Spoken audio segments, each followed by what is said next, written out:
you and I would possess characteristics that are both male and female. Well, actually, the body does.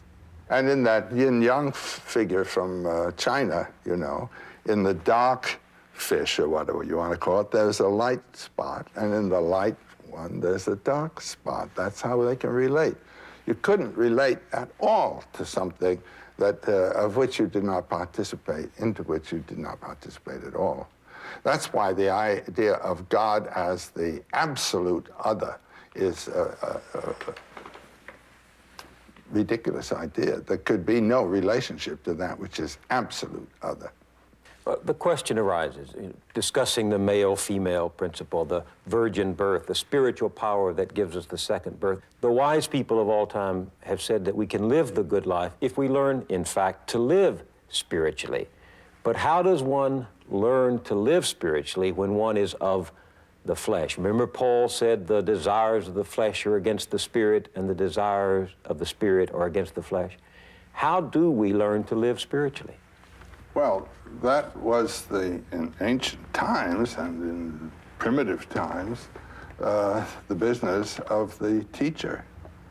He was to give you the clues to a spiritual life. That was what the priest was for.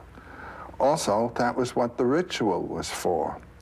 A ritual can be defined as an enactment of a myth. By participating in a good, sound ritual, you are actually experiencing a mythological life.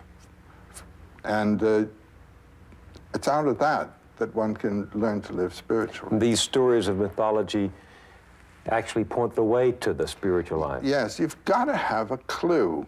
You've got to have a roadmap of some kind, and these are all around us. They're here. And the roadmap to which the goddess stories are pointing is the map of elevating the spiritual to an equality with the physical so that you live in union with those two.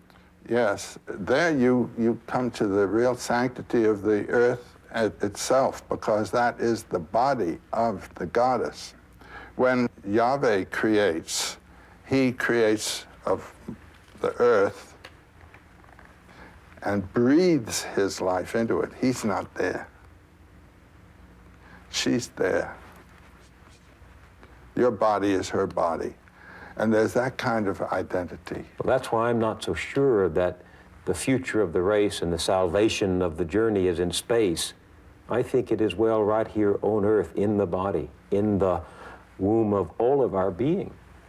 Well, it certainly is. I mean, when you go out into space, what you're carrying is your body, and if that hasn't been transformed, space won't transform it for you. But thinking about space may help you to realize something.